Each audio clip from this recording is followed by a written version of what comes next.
Hello, and welcome to episode 238 of the Awesome Comics Podcast, the place where the small press makes one hell of a big noise. I'm Vince Hunt, creator of Indigo Park, and joining me this week are the creator of Vanguard, Dan Butcher. Hello. And the comics man who's never running scared, it's Tony Esmond. Oh, Billy Crystal reference. Yes. That is actually a really good film. I want you to watch it. I know. Who's his partner? What film's this? Gregory Hines. Yeah. And they're two brilliant. cops. Are they chasing a serial killer, or I forgot what they're doing? They just decide to retire, don't they? And they get bored. But it's actually an action comedy, isn't it? It it's really all good. kicks off. Yeah. Yeah. What film is it? Running Scared. It come Running out of the Oh, yeah. First I've not seen that. Yeah. Yeah, it's good. Yeah, it's good. Yeah. Nice. Yes, welcome to the show, folks. There's convention season's about to kick off all over the shop. Me and Dan are going to be at events soon coming up, which we'll talk about in a second. Tony's going to be away. He's a jet setter. In a minute. Yeah, a jet setter. So it's we thought what better time to talk about some of the things that some of you out there might not actually know what we were talking about when we've talked about it on previous episodes. So we've got a brilliant interview coming up. Yeah. Which is fantastic. One of our favourite people. Yeah, one of our favourite people. Should we say it? We might as well say it. It's Irina from Europe Comics. Yeah, we announced it already. Yeah, we announced it on the socials. But she spent some time with us and talking about En Guillaume and what Europe Comics have got coming up, and it's a fantastic chat. You'll discover more books to put on your wish lists, and also you'll wish that you were going to this comics festival. Just watch me acting weird. Yeah.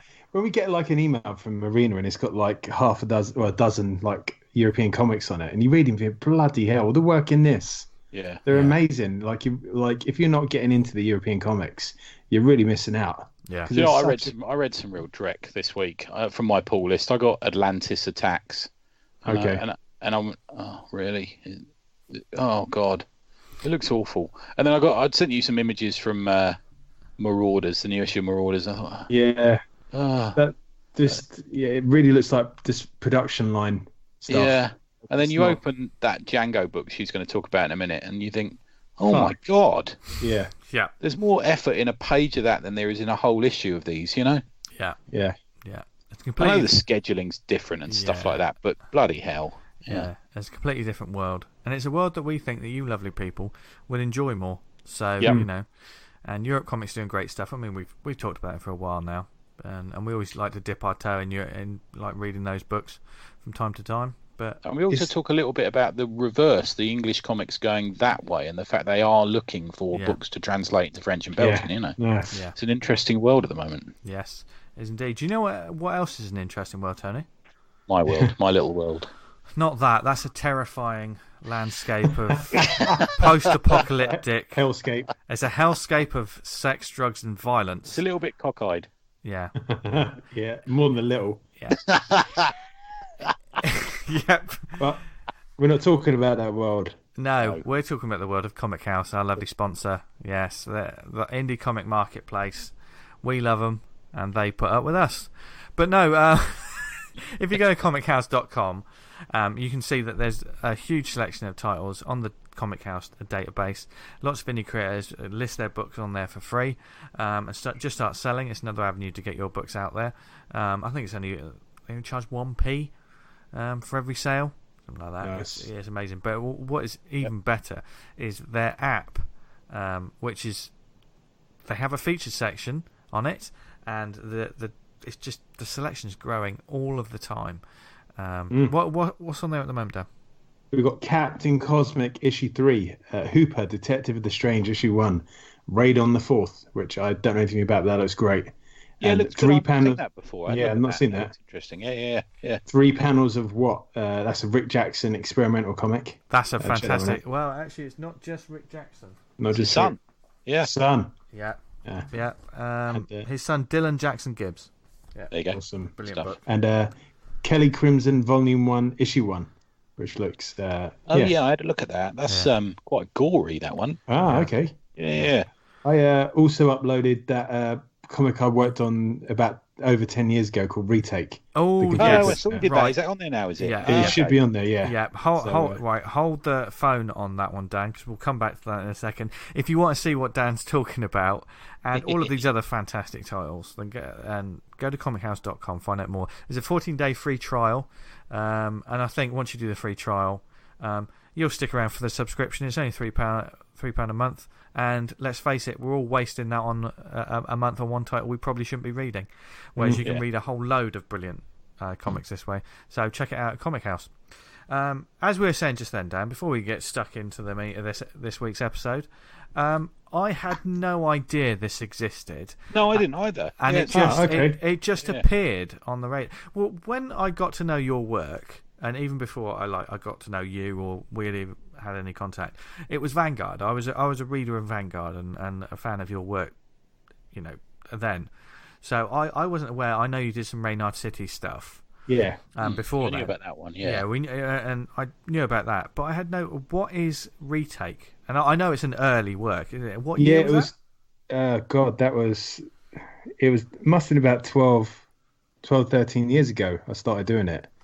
And I wanted to basically get back into drawing comics proper, because I'd taken a long time out studying illustration and graphic design at university and didn't have too much time for comics. And I was like, right, I want to do my own comic, but I'm not at the level where I'm happy doing it on my own. I've got a lot of things to kind of work out. So I was on the Pencil Jack forums, and there was a writer looking for someone to do some collaborative work with. And he had the story idea, and it was going to go for 4 issues, but went for 5. And then I thought, well, I'm going to get my head around web comics, how to do comics online. And as I was drawing this comic, I was sort of researching how to do it for myself. So when that project was done, I was ready to launch Vanguard. So that's how I did it. So it's quite a lot of learnings you had on that first. Essentially, that was like the dry run, as it were, to find out how to do what I wanted to do. So I mean, obviously, we've talked about. And you announced it on social media and stuff, and we talked about the importance of just getting all your work on Comic House. But at the same time, there is that sometimes when it's an older work, we have this. Oh, I don't want anyone to see this. I haven't had the chance to read Retake yet. I'm thoroughly looking forward to it. Yeah, me too. Yeah. So, what was it like for you, sort of looking at, rediscovering it again, and what made you think? Yeah, I'm gonna put it out there for everyone to sort of see. Well, there's very clunky in places. You can see kind of where I've come from and where it goes to. It's more of an effort just to show people kind of you keep plugging at it and keep working and getting better and better, because I think the stuff I do now is a lot better than when I was doing it then. But yeah, it's just kind of like you can put comics out. You just do it gradually, and before you know it, you built up your own comic ready for release. Yeah. So just go for it, man. Yeah. So we heartily recommend that everyone checks that out, and then obviously when they look at the latest Vanguard, they just think, how far did he come? Yeah, I'm sort of very nervous about putting old comics of mine out. Yeah, it's because most of them are illegal, Tony. Yeah, some of them are quite lively. There's some stuff in there I no doubt will get a flare back on social media. Well, there's some titles that I know you've got printed copies of, and you still won't let me and Dan have copies of them. I know. Yes, we're not happy about that, Tony. We're not happy. I will do. I promise you I will do. Next time we're all together, I'll give you some. John Tucker has seen them. I gave them to John Tucker. Oh, so, the betrayal. The betrayal. I mean, yeah, John, we love you. You're one of the family. You know that. But the betrayal. Absolutely. I've just read the synopsis of that Raid on the 4th on Comic House. Sounds great. Oh, okay. Shall I read it out? Go for it. The true story of the first air raid over Britain of World War II, and the first combat action involving the famous Spitfire. On 16th October 1939, Germany launched its first air raid on Britain, targeting ships in the River Forth estuary near Edinburgh in Scotland. Little did they know that 2 squadrons of brand new Spitfires had just been deployed in the area. Part-time pilots of the Royal Air Force Auxiliary were pitted against the veteran pilots of the Luftwaffe in this historic battle for the skies. That sounds old school British comics. Yeah. Commando, battle. Yeah, Hotspur. Yeah. Suck on this, Fritzy. Daka, all that kind of stuff. Yeah. Who's that by? Colin Maxwell. Right, okay. Nice. I don't know Colin's stuff, but no, that sounds great. Good stuff. Good to be on there. Yeah. Anyway, yeah. So get on. I know we've essentially finished the sponsorship ad, but all those great comics are on there and retake as well. So go check them out, people. Yeah. You know you want to, and you definitely go want to stick around for the next hour or so, because coming up now is a wonderful talk with Irina from Europe Comics. Just talking about the brilliant time that her and Tony are going to have in En Guillaume. Okay, the festival known as En Guillaume is just around the corner, and we thought, what better time to step back into the world of European comics? Don't laugh, Tony, when I'm trying to be professional. Thank you. Thank you very much, my dear. Yes, we're stepping back into the world of European comics. And who better to talk with us about that than our friend, Irina Polianina from Europe Comics. Welcome back to the show. Welcome back, Irina.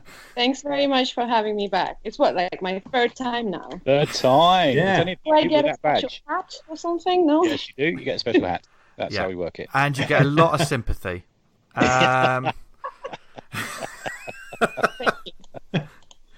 Yes, as we've mentioned it a few times on the show leading up to this, and certainly Tony's off to the festival himself. We've talked a bit about En Guillaume. There are some people out there who probably don't know what it is. We're going to talk about lots of different things, books, festivals, all kinds in this interview.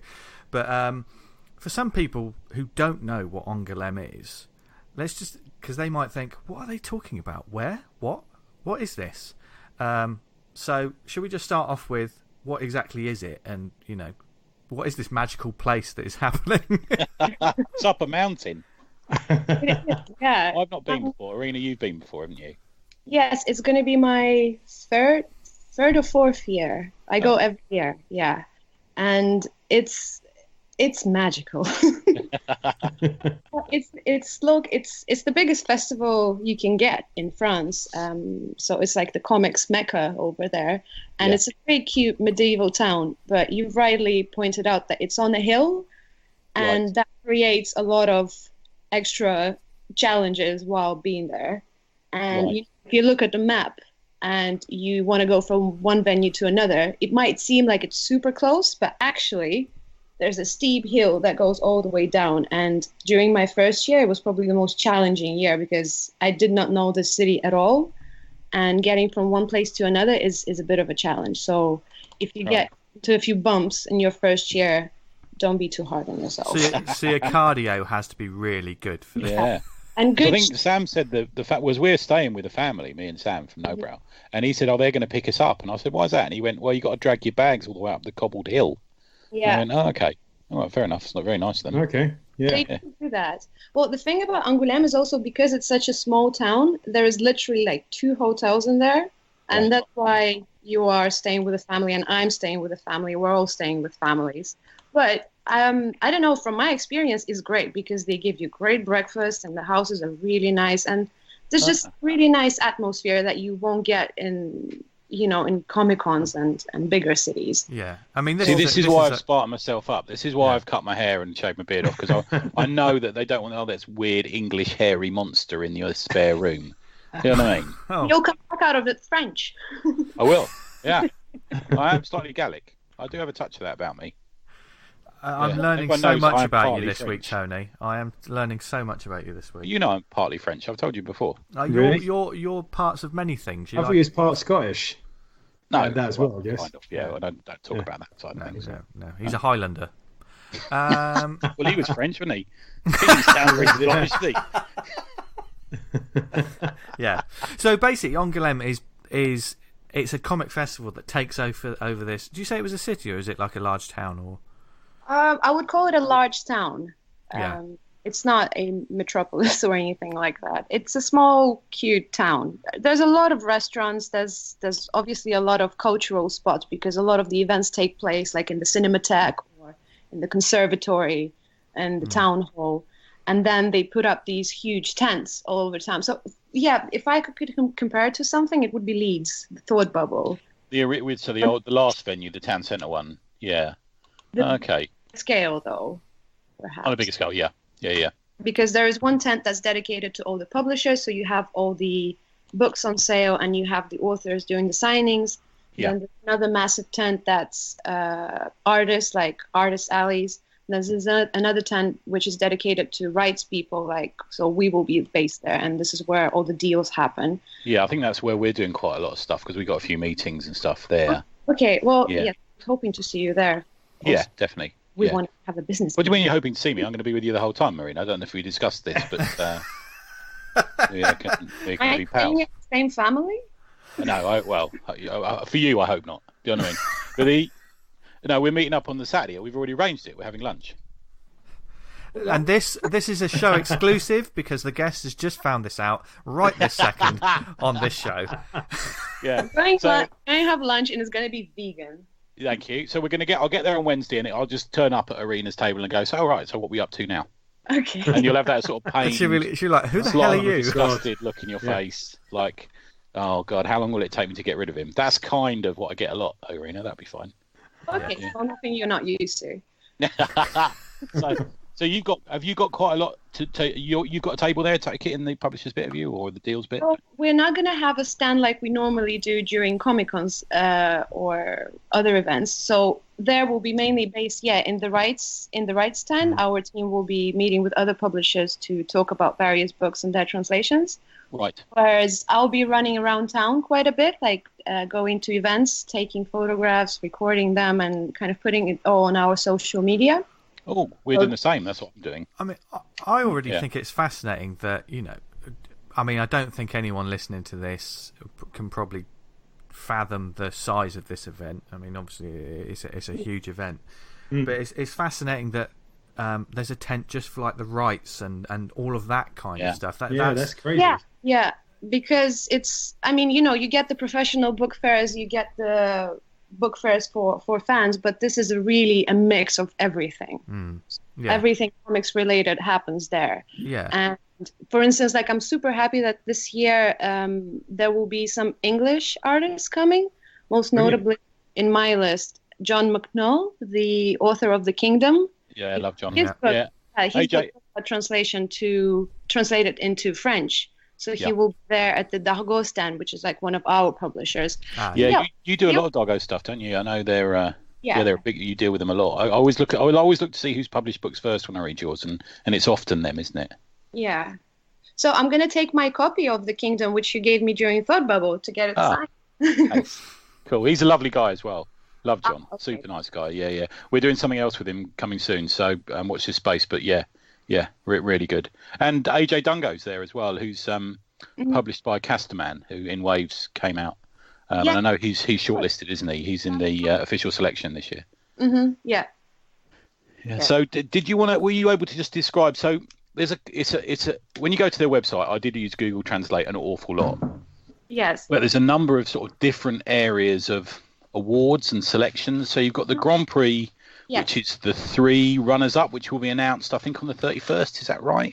On Wednesday, I think, on the Thursday. Right. 29, I think. Oh, okay, right. So in that, we've got a couple of people. Now, you've got a horse in that race, haven't you? Because Catherine Maurice, is it Maurice or Maurice?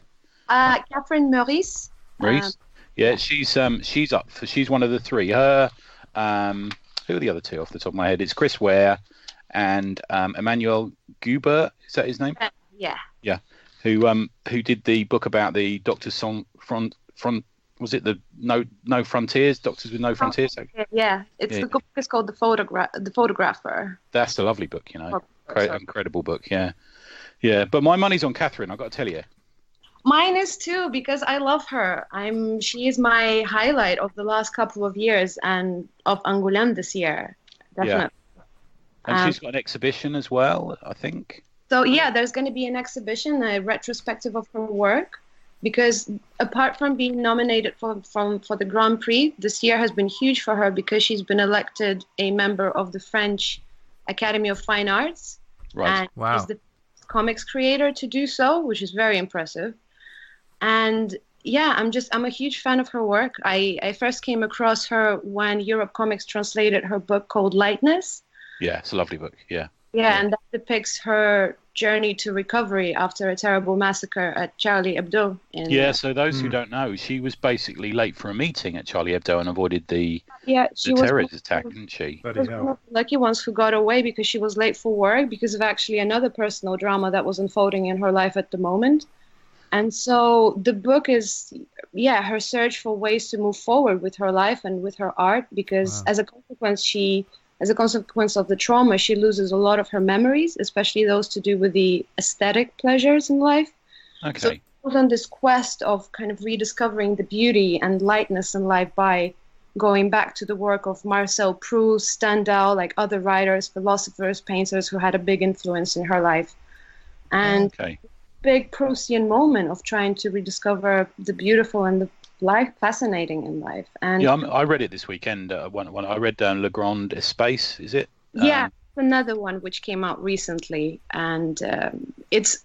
I mean, it deals with events which are not as impactful. Also, like, it's her growing up in the countryside, while everything around is getting industrialized and built upon and growing and building. And I really love this idea of turning to art and nature when life is challenging you, like bigger or smaller extent. And her cartooning style and her writing is just so dynamic and for those that haven't seen it, she's akin, and you can see her working in Charlie Hebdo, but you can also see her style in something like Private Eye to a certain extent. She's got that cartoony style to her work, which is refreshing. Actually, it's really nice to see, and it tells little almost anecdotal small little stories sometimes, and some kind sort of opens up to a much bigger page. I actually really like her color work. I think her black and white or sometimes sort of blue or grey and white stuff isn't as strong for me as the in Le Grand Espace, and she's in that sunflower field. It's just incredible stuff. Beautiful. Well, it's like I'm looking at like some of the pages in Lightness. There's a beautiful sort of watercolor type spread of her like in water, going underneath the water, and just it's stunning the way like someone actually sort of sinking beneath the surface of the water and then rising up. It's hard to explain it, but there's a beautiful it's lovely. I know and exactly what you're talking about. And it breaks up because a lot of it is black and white and greys and stuff. So when you have this real pop of strong blue, it sort of hits you, and you know that's a moment.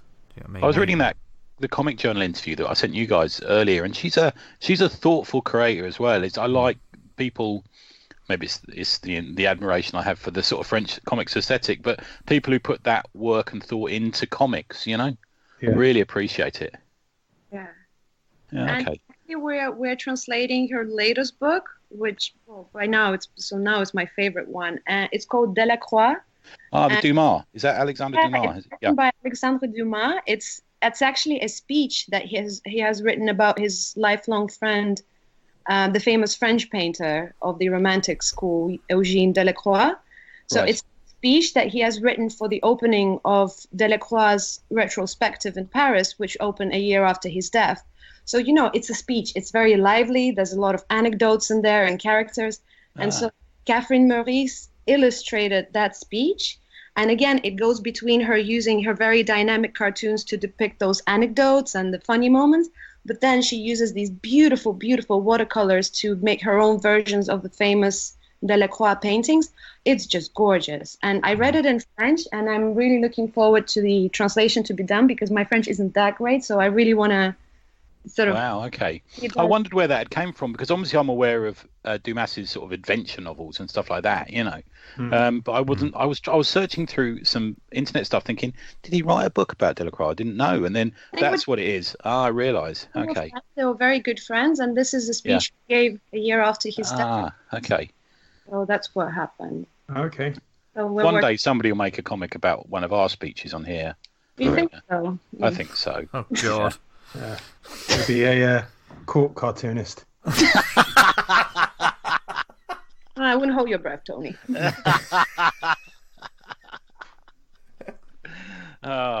Took 3 times for you to have a go at me. 3rd time. There you go. It's fine. I have 7 more to go. It's a list of 10. Now I know. Sorry, mate, go on.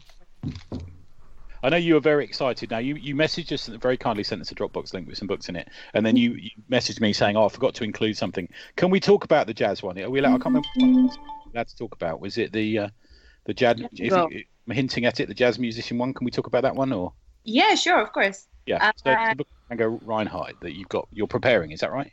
Yeah, it's so I only discovered that we're translating it like literally 2 days ago, and I got super excited because again, I'm a huge fan. Yeah. And we don't have the translation yet, so I'm guessing that in English the book is going to be called Django, the Hand on Fire or Off Fire, or maybe something a bit more poetic than this, because that's a literal translation.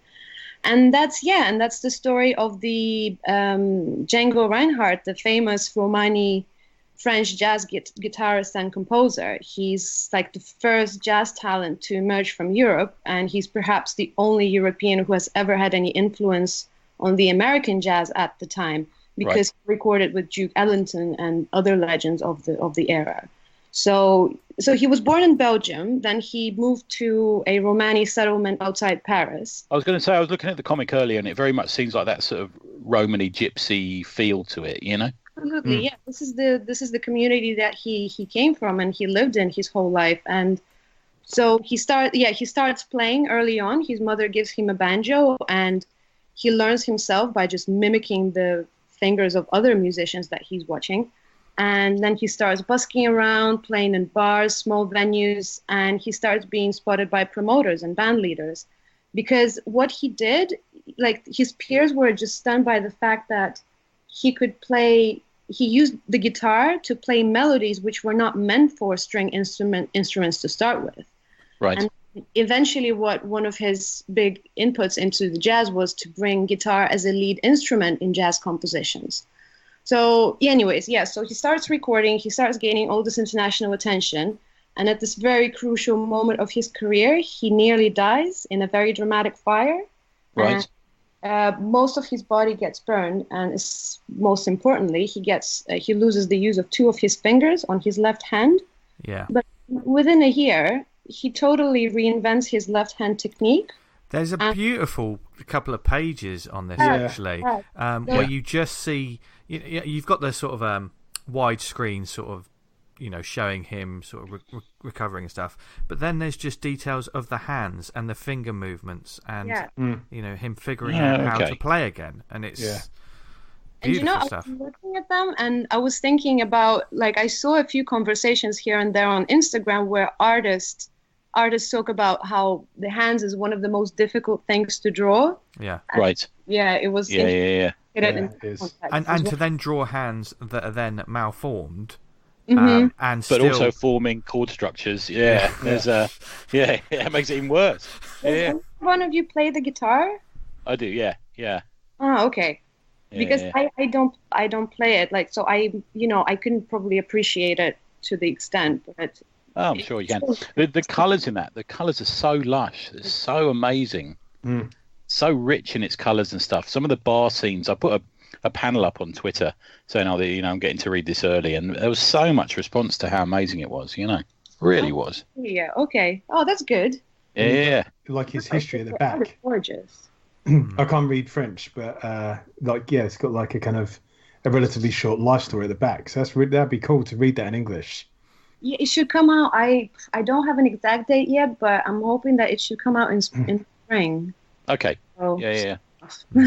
Far better for me to spend a week without releasing 5 books, Irina. And I know another one you're very excited about is it Siberian Haiku? The first Lithuanian translation, I'm going to say. 'Cause you yourself are Lithuanian, aren't you? Right? I'm from Lithuania, and I think it's the first Lithuanian comic book to ever be translated, and I'm very happy that Self-Made Hero does it, because I am a huge fan of theirs. And they did Maggot Garrison as well, didn't they? Am I right in saying? Yeah, good stuff. Yeah. They're great Self-Made Hero. We need to get them on the show at some point. Don't we? We do, don't we? Yeah. We really do. Yeah. Guillaume, he's amazing. Yeah. Now I'm going to do the obvious question: do you know the creators of that book? I know Lithuania is quite a large country, but you have to ask that question when you find out, don't you? That's the thing. I first heard of the book through Self-Made Hero when they did their spring. Okay. And I looked at the names and I'm like, okay, these look, familiar by the way that they sound. Yeah. But I never knew these girls. And so it's one of the first Lithuanian comic books, and it's the story about a little Lithuanian boy, Algiukas, and his family, and how one day they get deported to Siberia, which is unfortunately a story a lot of Lithuanian people are familiar with through their family trees. And so he goes, they're deported there, and they have to obviously deal with the hunger and the cold and all these atrocities. But it's a story of survival, but it's also the story of this little boy using his very powerful imagination and a book of Japanese haiku that he discovers there to sort of get away from it all. But again, like coming back to the subject of dealing with the impossible through art and through something more beautiful. And it's based on the story of the author's Hercules' father. It's his real experiences of him and his family. And then, and it was illustrated by Lina Itagaki, who studied Japanese and Japanese language and culture, and she lived in Japan for a while, but she's back in Lithuania now. Okay, because that does sound like a Japanese name. I think that her surname, is Japanese, but... maybe she married a Japanese guy and took his name or something, I don't know, Because I had a look at her after reading it, and she doesn't look a Japanese person. So, No, she's Lithuanian, for sure. Yeah, okay. That Lithuanian creators are getting out there on the world. Yeah, it's good. Good to see. Yeah, definitely. So what other books have you got coming out you'd like to mention? You've got a load coming out, I know, but which ones would you sort of particularly like to mention? The two of the most exciting ones for me were Delacroix and Django, that's for sure. Yeah. The other thing I wanted to talk about was Pierre Christin, because that's another Angoulême highlight for me. Okay. Because there's going to be a retrospective of his work there as well. So Pierre Christin is most famously probably the scriptwriter of the Valerian series. Oh, of course. Yeah. He did that East to West. Was that the name of the book? Yeah. That's my favorite book of his. Marvelous. About travels around on the both sides of the Iron Curtain. Yeah, and America. He spends quite a lot of time in America in that one, doesn't he? Mm-hmm. Yeah, really good. And now I'm reading another series of his called The Hardy Agency. So we're releasing new volumes every month. And it's about Edith Hardy, this very stylish and sharp private detective who runs a little detective agency in Paris in the 50s. And she kind of she has her personal things that she deals with, but then she gets caught up in something much bigger than her. And so there's a lot of international affairs and Soviet spies. It's all very retro and quite sexy. Right. It looks great. It looks very noir-y.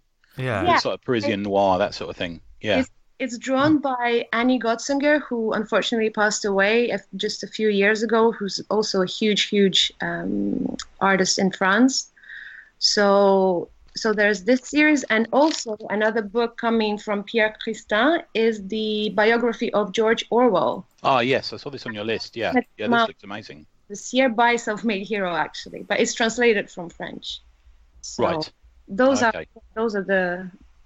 As always, there's a lot of real life stories and graphic medicine and there's something I do notice. There is a lot of historical sort of biography sort of books, which are really just really well made and really well taught. Without it's a great way to learn history.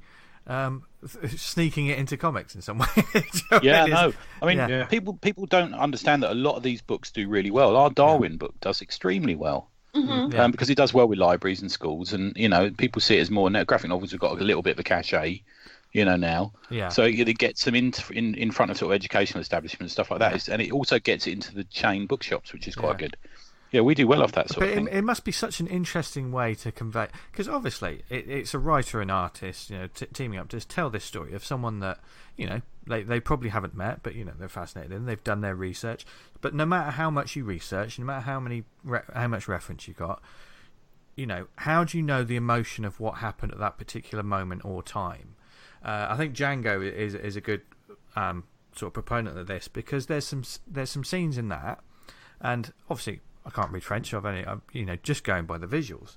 Yeah. And there's just a beautiful moment where he gives someone some flowers, and this person just rushes in and hugs him. I mean, the art is stunning anyway, but there's a real poignancy and an emotional sort of resonance to that moment that it feels like you're there, even though it happens in the past. You know what I mean? And that's a very difficult thing to achieve, isn't it? Because you are in some ways fictionalizing something that really happened. Does that make sense?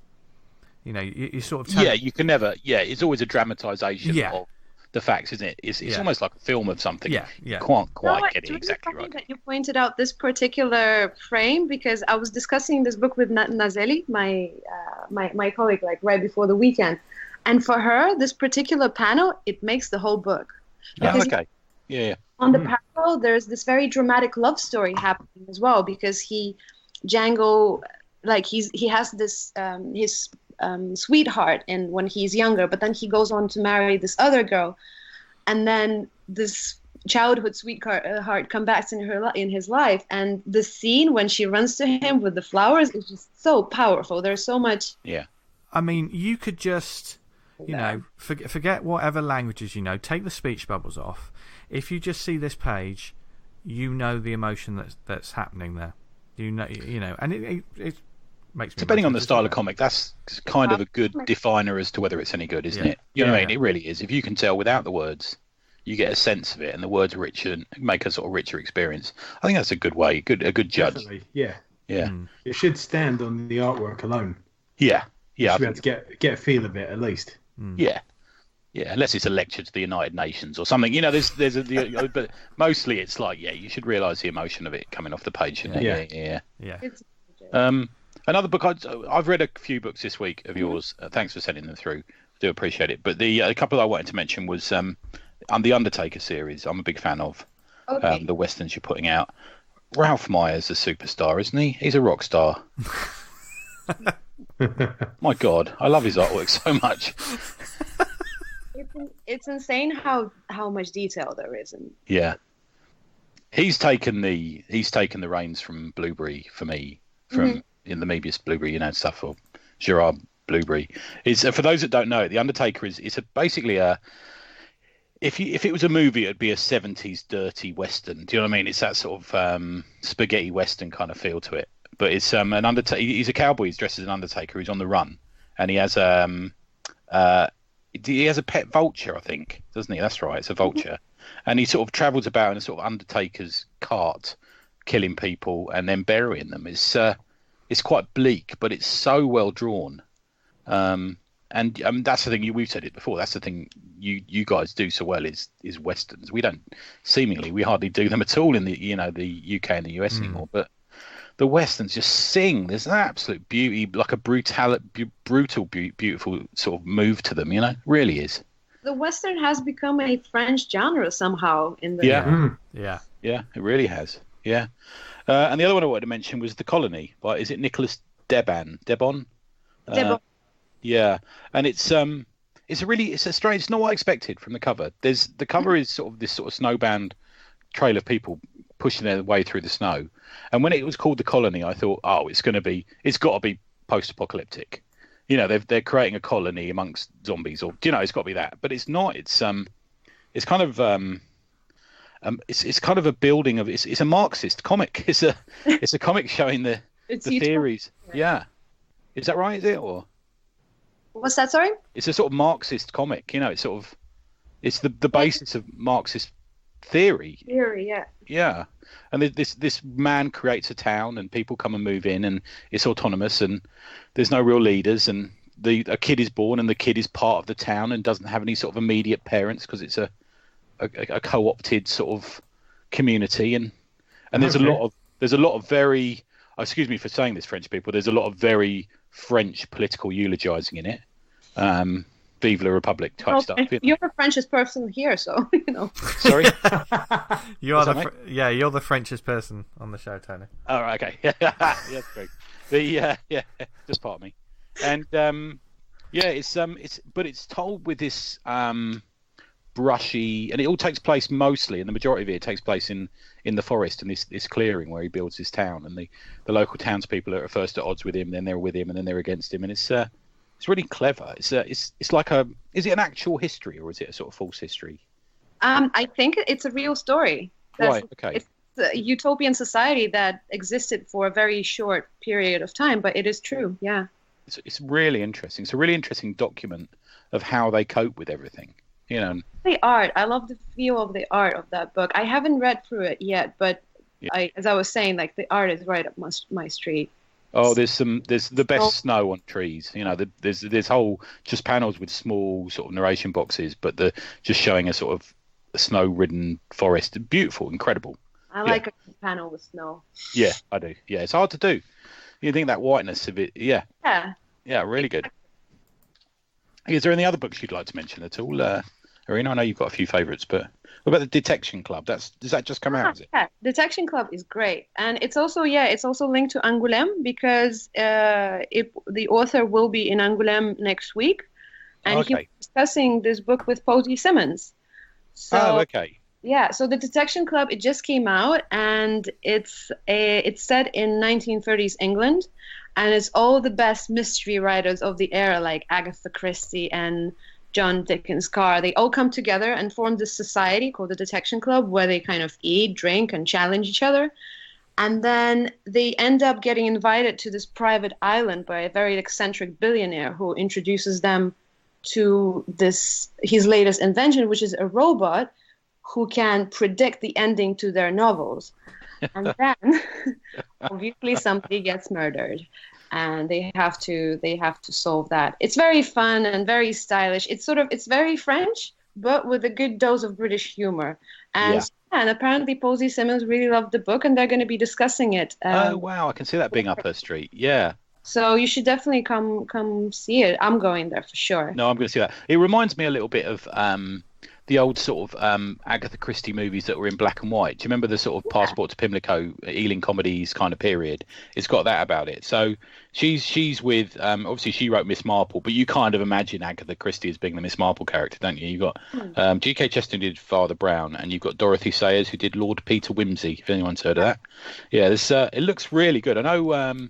Tom Stewart from That Comic Smell chose it as one of his covers of the week this week. Really, really good stuff. And there's two. Did you release 2 volumes at once on that one? Did you? I think.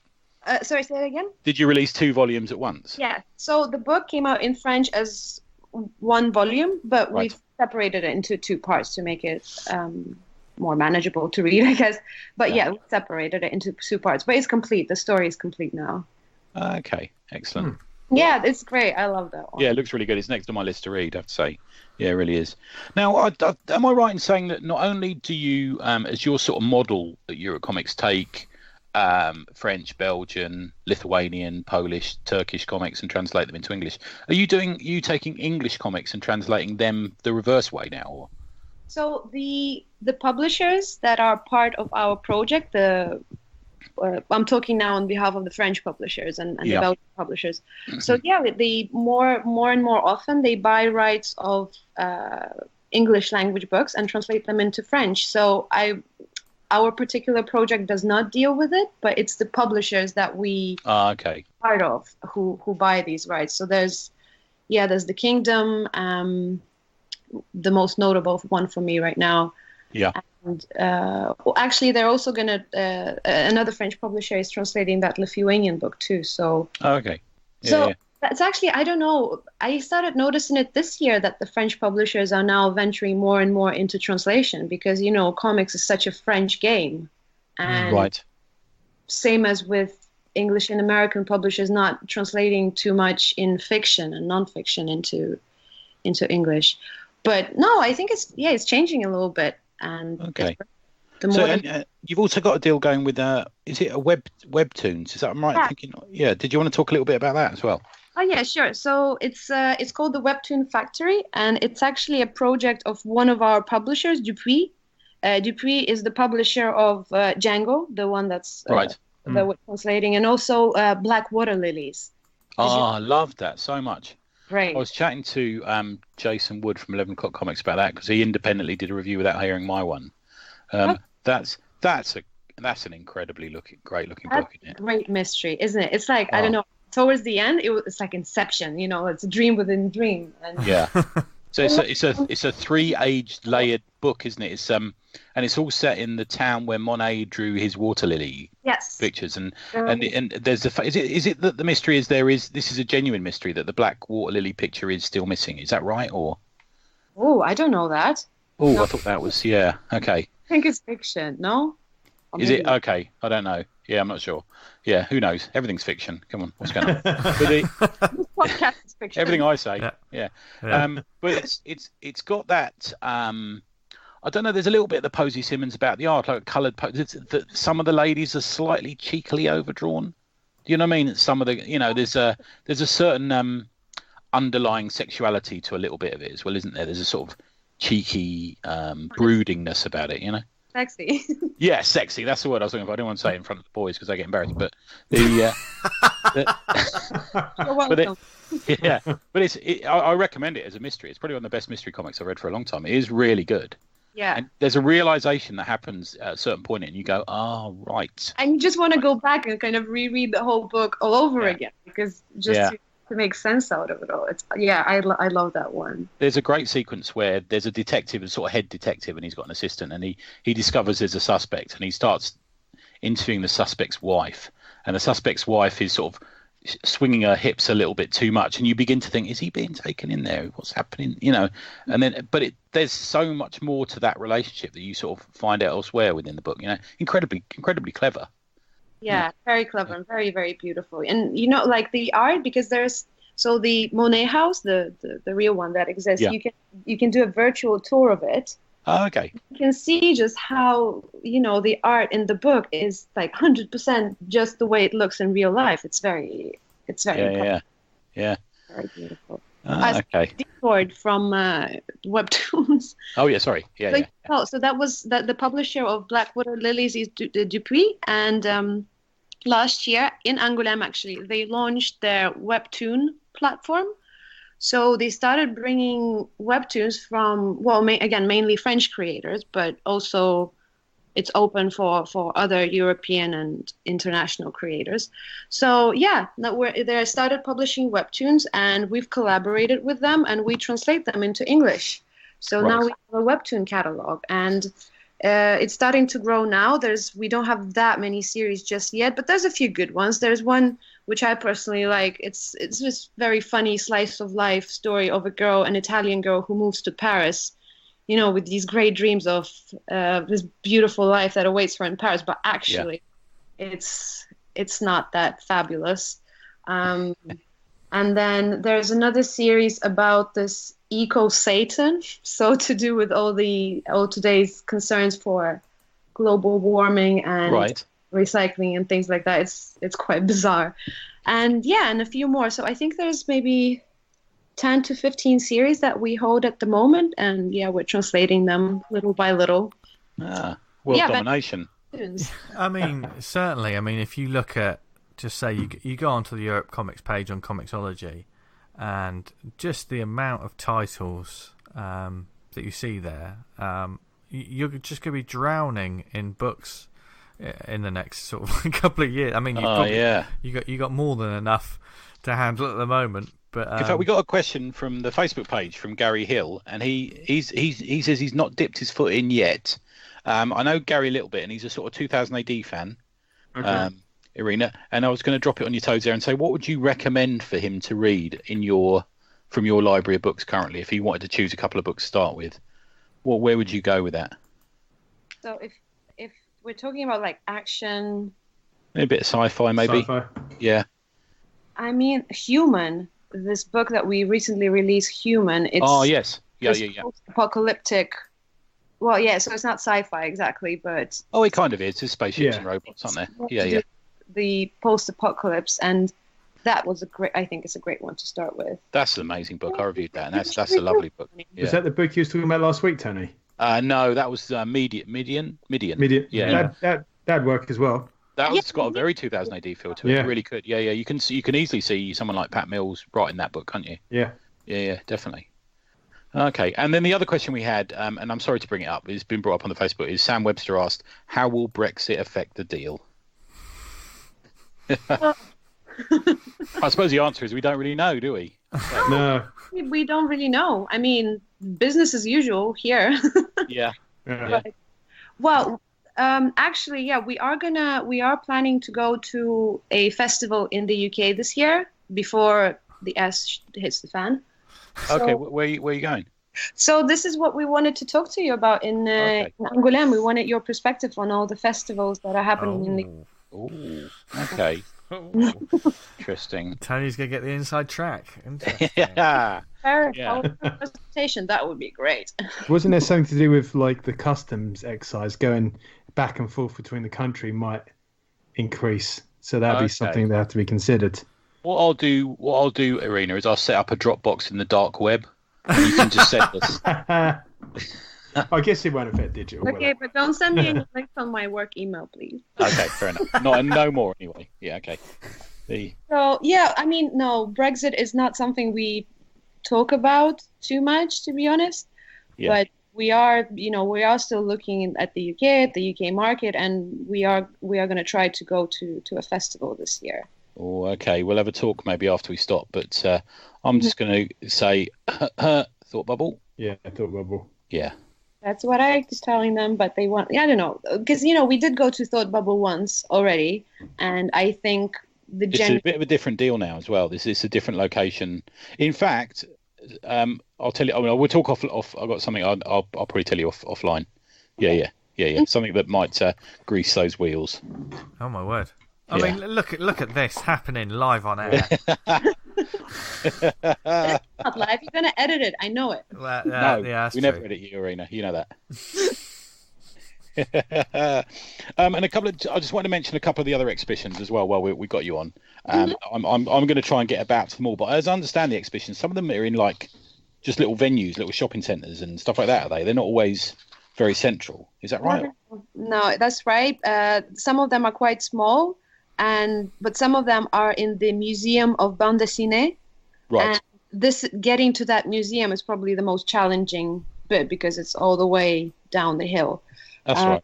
What I'm thinking while I'm talking to you is I'm going to take my bigger suitcase. That's what I'm thinking. There's a Wally Wood exhibition, which looks brilliant. I can't wait to see that. I'm a big fan of Wally Wood. I'll do a bit more talk about Wally Wood in a minute because something I'm involved with someone who used to ink his stuff with Mr. Fout, but we'll talk about that in a minute. There's The Walking Yawn. They've got the works of Robert Kirkman. Has anyone read The Walking Yawn? No. Yeah, it's about zombies apparently. That's got this next little exhibition, and then there's a kids comics exhibition that features Naruto, the little vampire, and also the star that is Hilda. That's going on as well. It looks pretty good. Okay. Ooh, Hilda. Yeah, love Hilda. Naruto's really big as well. Yeah, really popular. So that's a sort of just. I'm presuming that's one for the kids, the kids side of things. And the other one I was really interested in is having holidayed in France as a child a lot, and you always run out of comics to read. My parents would always buy me. Is it Strange? Was the Marvel translation comic, and I sort of learnt a bit of reading French from reading, Dave Cockrum X-Men comics in French, but the covers are always like gorgeous. They always have this sort of pulp aesthetic to the covers. So Spider-Man or the X-Men or someone like that was done on the covers, and it's a guy called Jean Frisano. He did a little bit of work for Marvel in the Americas, but his stuff was mostly sort of covers for these books, and they're amazing looking, like big sort of canvases of painted Spider-Man and Fantastic Four and Galactus and stuff like that. And that looks absolutely excellent, really does. Yeah. They're the ones I wanted to mention, so I'll probably go to those.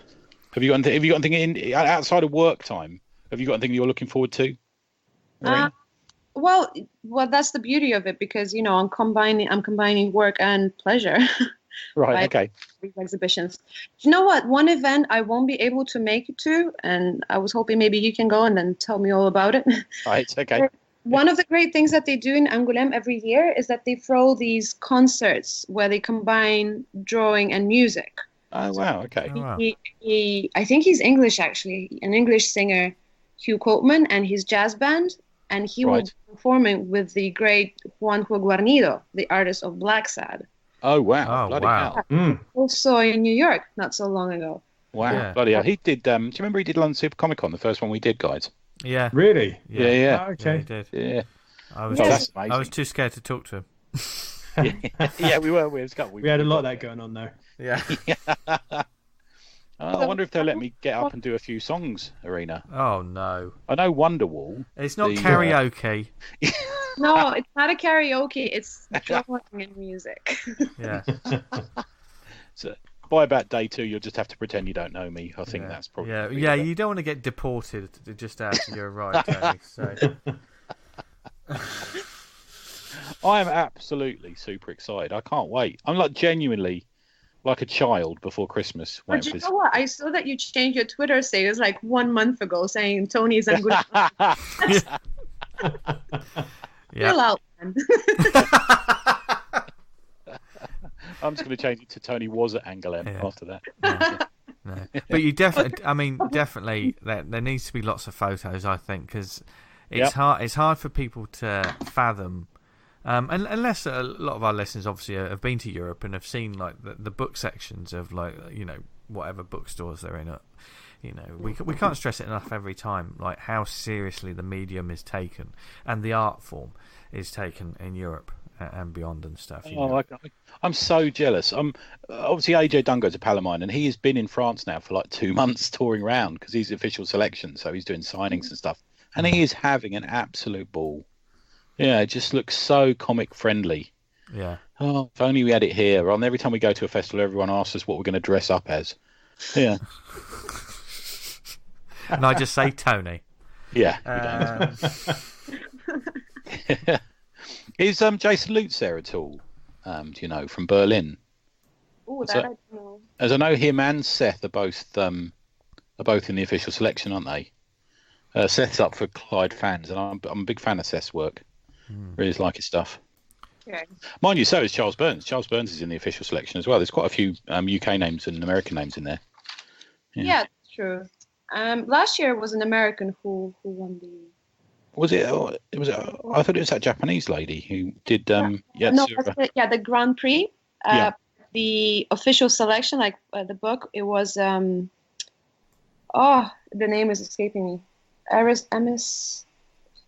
The book about monsters. Yes. The one that looks like it's done in an essay book. Yeah. My favourite people are monsters. Yeah. Sarah Harris is going to kill me because she's one of her favourite books. She's always telling us to read it. It is a beautiful looking book. Yeah. Oh, okay. So she won the official selection thing, did she? Yeah. So you see, there are many different selections. So there are selections for the book.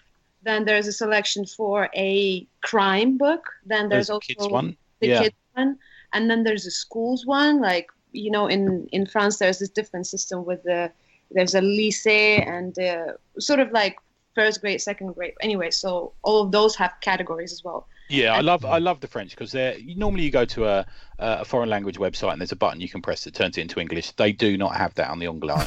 No. You got to love the French. And so I have literally been navigating that, trying to prepare this document, trying to think, oh, right, I'll put everything down that's going up for award. Well, what's this one then? It's literally been that bad. But in the official selection, there's 43 books, believe it or not. But wow. The people who have done them, a lot of these people are doing signings, and that people take all of these really seriously. I suppose it's a bit like the book along list, I suppose, here. You've also got a couple of other ones that are worth mentioning. You've got Grand Designs, X-Men by Ed Piskor. I like Ed's stuff. If anyone listens to the Kayfabe podcast, really worth listening to. He's a sort of thoughtful, real old school, he loves the 90s kind of creator. And you got Thor by Jason Aaron and Russell Dalton, which is a really good book. And I don't know whether Jason Aaron's going to be there. It'd be nice to see him if he is. Yeah. So I think that's a worthy inclusion. And a lot of other books, like 40 other books. Incredible, Yeah. So how do you feel? I mean, beyond like En Guillaume and Europe Comics and stuff. Obviously, you're a fan of the medium anyway, Irina. But how do you feel? Because like comics as a medium, it has its ups and downs, and like sometimes you never know what it's going to be like from year to year. With the quality of books, etc. How do you feel like comics in general in the European market? How strong do you feel it is at the moment? Well, it's pretty strong, and because I don't have the exact numbers now, but like in France, it's it makes for 10% of all of their publishing, and that's a huge number for comics for a country. If only. And there's, of course, a big conversation going on. Like, the En Guillaume is going to be very political because, the industry is growing, but the conditions of the authors are not improving. And there will be conversations on that.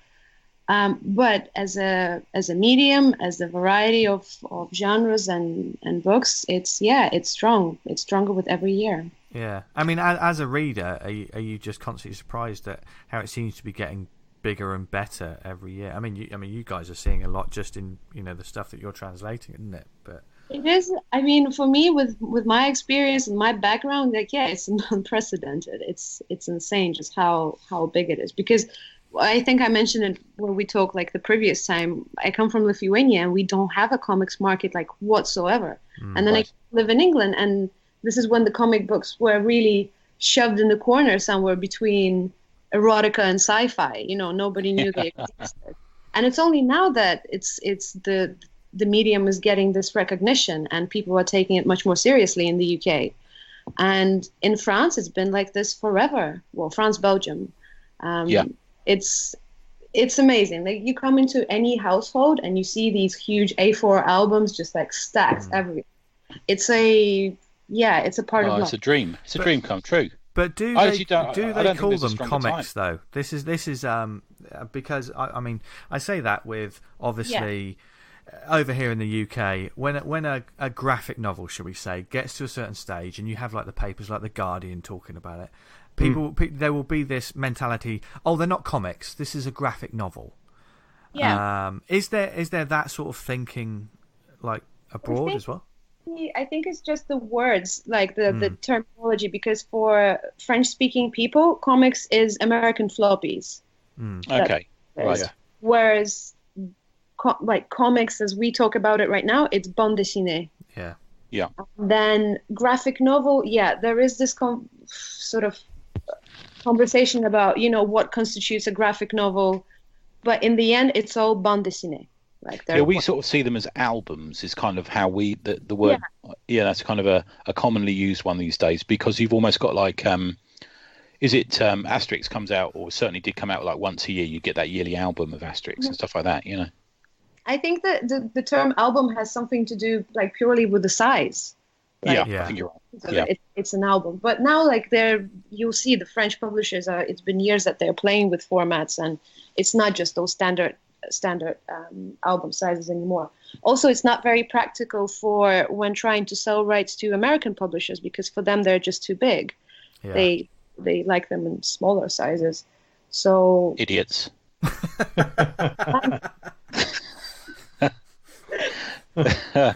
Oh, I'm so jealous. I actually genuinely think there's no better time than now for your business model, and just generally for bande dessinée to penetrate the UK and the US markets. I really do think there's a time where there's an appreciation of comics, but they're not selling. So the appreciation of the art is at a higher level perhaps sometimes.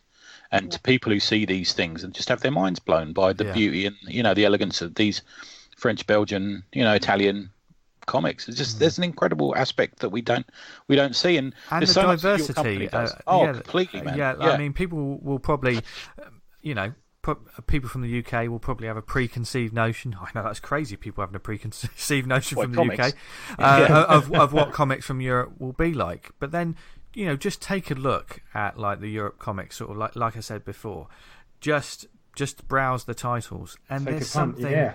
There is something for everyone. I was thinking about this earlier, because we've talked to death about Rock of the Reds and how great it would be to have a football comic, and you released 2 in a month. You know what? That's my only real hope for the future, is that more of our books will make it to print.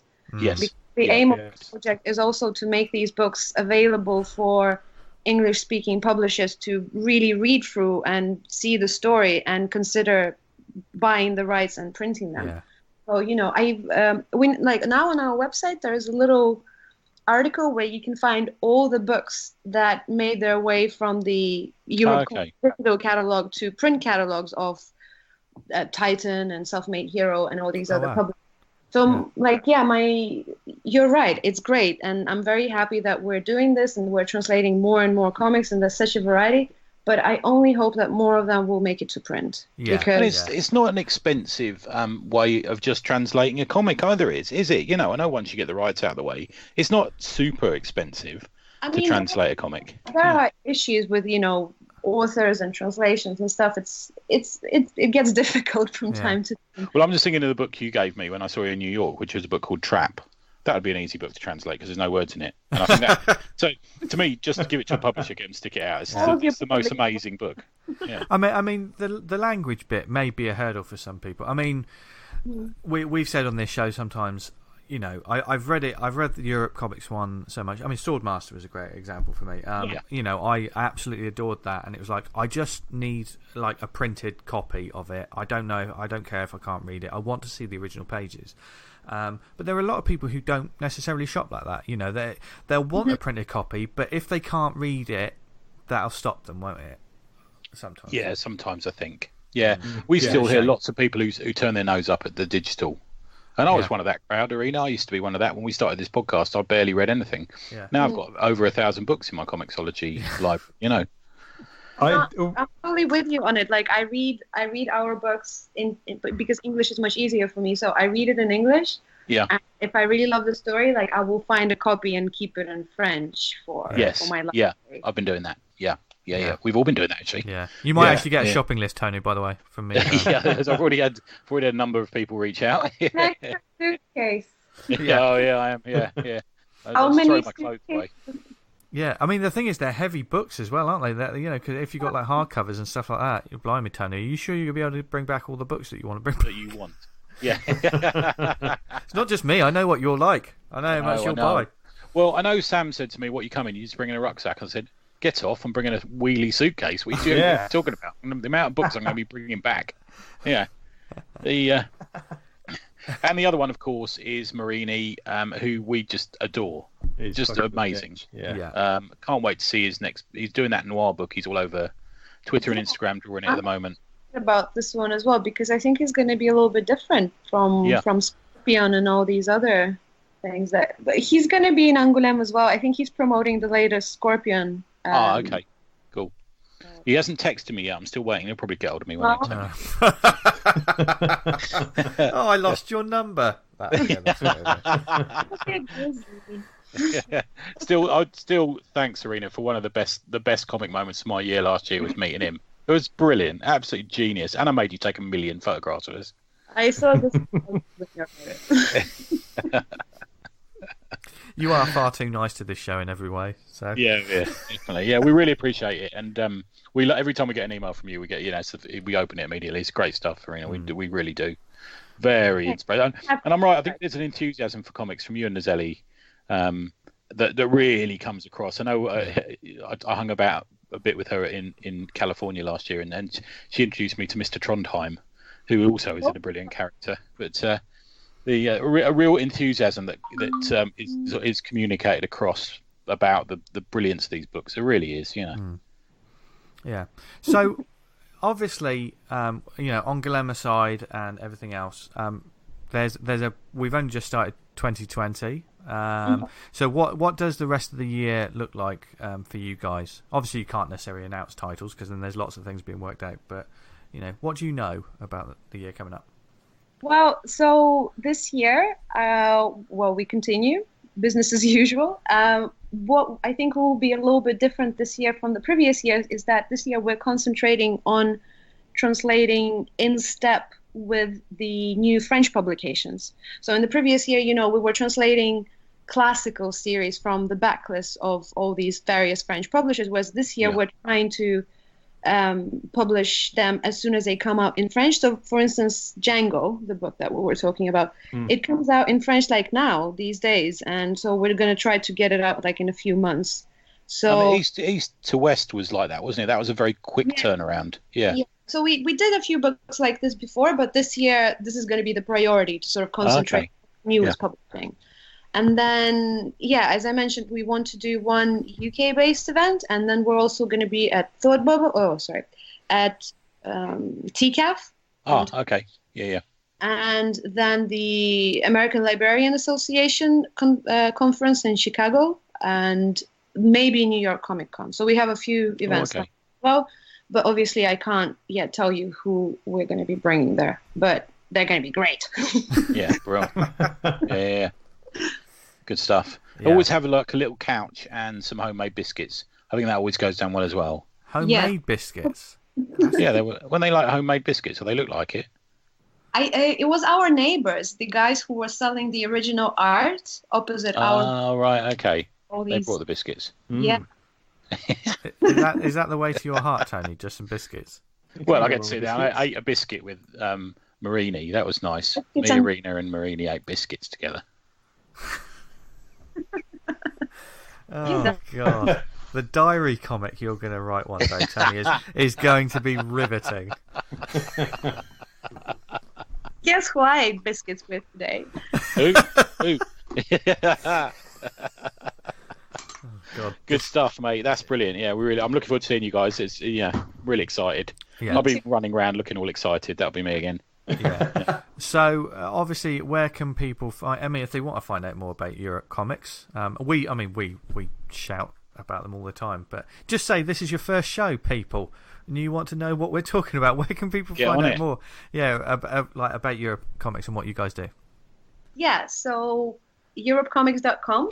This is all of our catalog and all of our events and other things happening in our world. And obviously social media is a good place to get all the updates about what we do.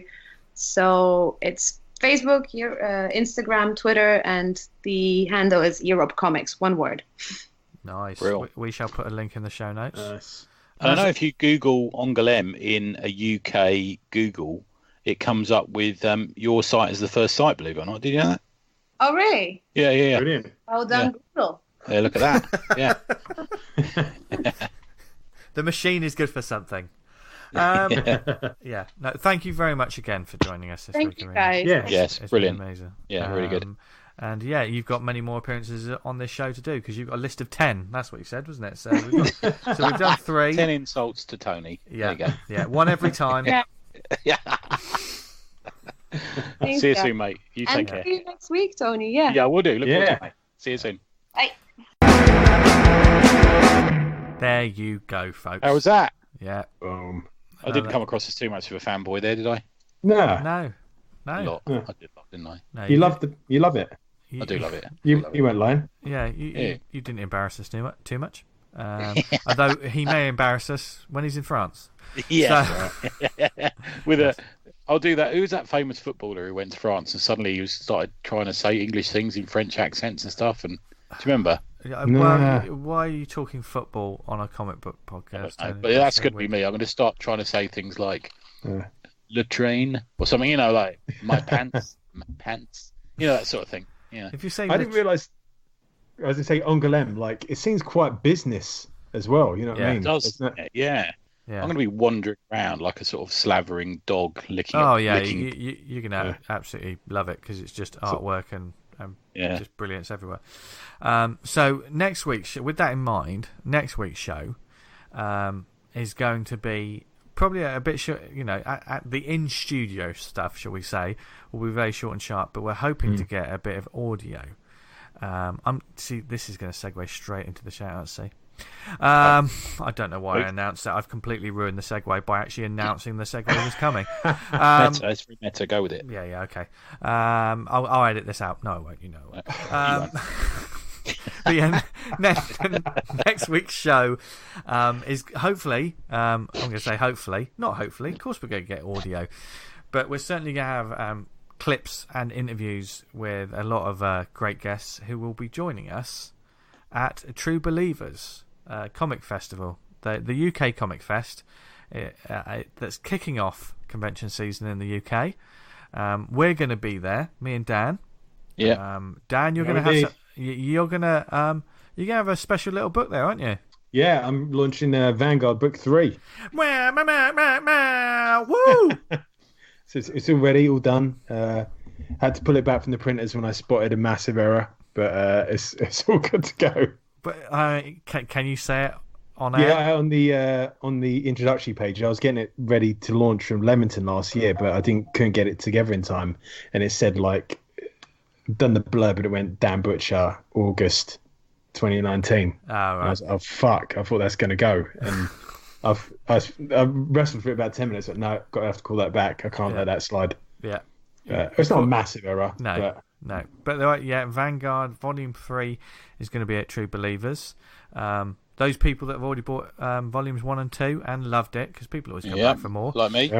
Make sure you come along and pick up the book from our table, the Awesome Comics podcast table, which is table 27. If you look on the maps, we're going to post out some maps over the next couple of days, and we'll do all kinds of stuff to announce what we're doing. Me and Dan, are you doing commissions, Dan? I might do. Yeah, I haven't considered it too much. Yeah, but yeah, I should do. I have a little commission list open. So if you want a worthless doodle from me that you can pick up on the day, Shut it. They're great. Get in touch. You're good. Your giant-sized man thing was brilliant. Well, you know it. It's the reason you can't sit down anymore. So, but we're doing panels as well, aren't we? Yeah. I'm on a panel. Yeah. That was the most in-betweeners reply we've had for a while. Dan is going to be.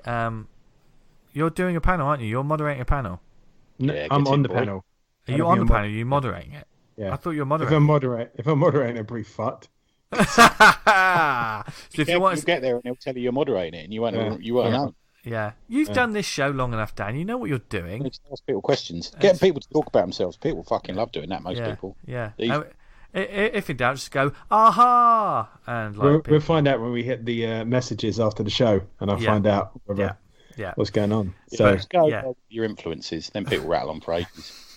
So the next episode we're going to have a bunch of audio from the shop floor, because as well as having our table and selling basically all our amazing shit from the table, we're also going to be. I'm telling it like it is. You've got a new stand. I do have a new stand. Yeah. Well, I know that was inspired by you, Tony, and you just sort of display stand for the table. They're good, aren't they? How much was it? Like 20 quid on Amazon. 25, I think. 25. That's all right. Yeah. Good stuff. It is. I found out about it from Peony had one, so she sent me the link. Yeah, it's good stuff. Yeah, it was great. I was slightly worried about actually sort of carrying that about to conventions. Do you know what I mean? But to be fair, when you're in that troops, like you're driving there and it's right in the fucking doorstep. It's I can understand Yeah. If you got to go on public transport with it, it's a bit going to be. Are you staying on the Saturday night as well? No, we're just staying on the Friday night. Friday. What about the hookers? Are they going to stay in the rooms or? By the end of the night, they'll be dead, won't they, Dan? I've got to check with the front desk on the policy. To be fair. Yeah, it's true. Yeah. They want to stay another night. They got to pay for themselves. I'm not. Yeah, and certainly got to pay for their own breakfast. You guys with a load of hookers over breakfast. I would love to see that. Oh, would you like some more beans, darling? Just boring them to death about comics. She's going, yeah, whatever. You promised me £20 of our breakfast. I need some crack. There's nothing like a hooker at breakfast. I think it's a lovely thing to do. If you spent a night of, sort of vaguely wild passion, and then snored. Hang on, vaguely wild passion. Yeah, I'm not actually going to ask about that. I suddenly realised. Well, because you two shared a room. So. Yeah. Didn't have eye contact though, didn't we? No, I got. I mean, Dan, seriously, top and tail means a completely different thing to Tony Esmond. I'll tell you, Sharknado bit my toe the other day. That's outrageous. I walked about with no shoes on, and he bit my big toe. I've got bite marks on my toe. Don't walk around with no shoes on. Put your Crocs on like you're supposed to. Anyway, Crocs. Maybe he shouldn't bite the toe. Yeah, maybe it's down to him, the little bastard. I presume that toe then went up his arse at full speed. There we go. What's that?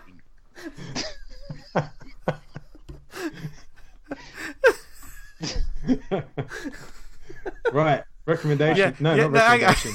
Hang on. Right. So go to oktruebelievers.com to find out more. Get your tickets because it is going to be a great event for the great indie comics. So, all jokes aside, we love it. So we've put out tweets and stuff about what's going to be available at the show. There's a ton of great comics that have been launched.